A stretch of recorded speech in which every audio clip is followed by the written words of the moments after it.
English for engineering. Tiếng Anh ngành kỹ thuật. 4.1. I have a question about the panels on staircase 3. Mm-hmm. You know those glass panels around the opening through deck C?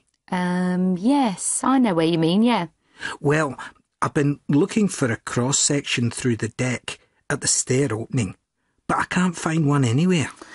Isn't there a note on the general arrangement drawing with a reference to a section on another drawing? I couldn't find one. I've got the deck plans out somewhere on here. What's this? Air conditioning schematic, that's no good. Here we are. Deck plan. No, you're right. There's no section mentioned. I mean, in actual fact, what I need is an elevation showing all the panels from the front. I thought that might be referenced on the main section through the stairs. There is a full set of drawings for all the internal panelling with details showing exploded views of all the fixing details and sections through the panel joints. Do you have those? Not as far as I know. And there's a written specification for the panels as part of the main spec. That might specify the sizes. Those are obviously what I need then. I want to see how many there are and what size they are. Have those drawings been issued? 4.2. So, how wide is this panel at the top? Good question. There's no dimension. Is this drawing to scale? It's 1 to 5. Have you got a scale rule?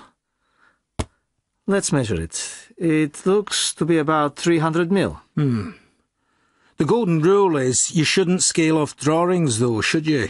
Well, It's not so bad if it's actual size on a full-scale drawing, but I'd rather not with this. Let's query it. I'll give them another call in the office.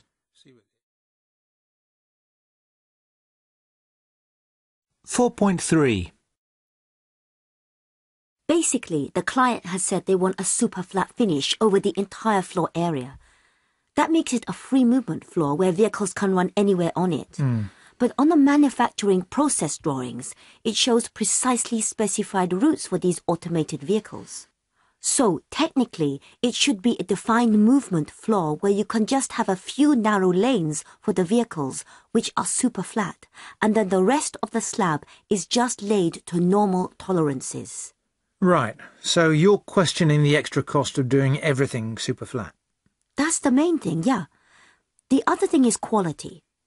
To get the best finish on these super flat floors, it's better to lay narrow widths of slab in fairly long lengths. So ideally, you want lanes rather than big, wide areas. Okay, but maybe they want everywhere to be super flat so they can change the layout of the production line in the future. Possibly, but even if they want to do that, the surface can always be modified at a later date. It's a thick slab, so there's nothing to stop them grinding a layer off the top. In fact, we could increase the depth of the steel reinforcement slightly when we pour the slab, so there's some extra thickness of concrete over it. So, if they did want to grind a thin layer off a section in future, they wouldn't have problems with shallow cover. Right, well, let's look into an alternative design for a defined movement floor. 4.4. 1. I've worked on projects in the past where every single working drawing is circulated to every team, structural, mechanical and electrical, and it just gets completely out of control. So we want to avoid that situation. Sure, but after saying that, if someone has to analyze every single revision to determine exactly which team needs it, then that takes a lot of time as well. Not if there's a proper procedure in place. As long as we make sure there's... 2.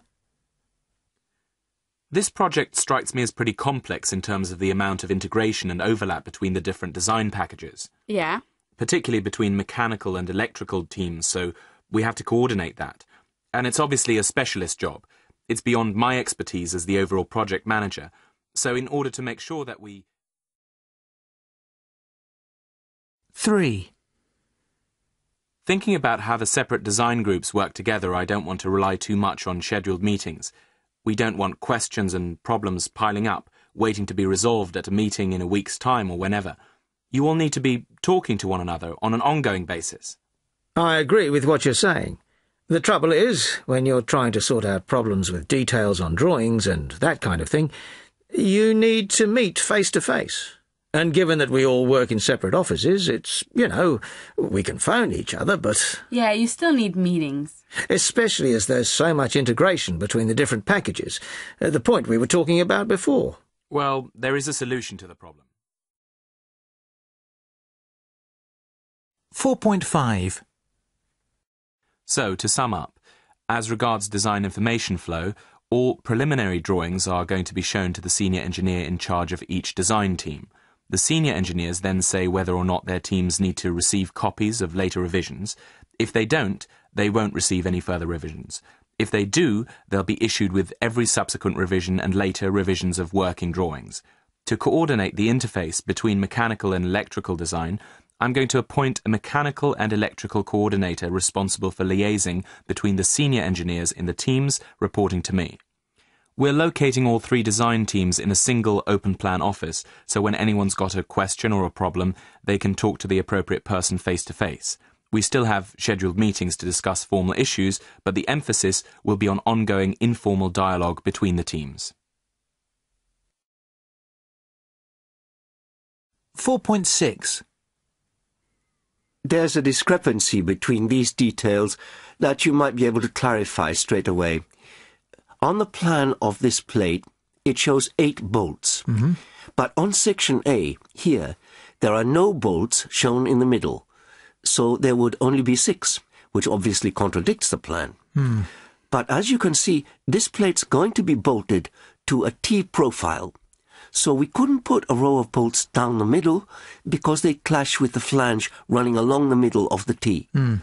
So I propose just going for 2 rows of bolts. The alternative would be to redesign the T section, which would obviously be a bigger job. Yes, let's go for 2 rows of bolts, as per the sections.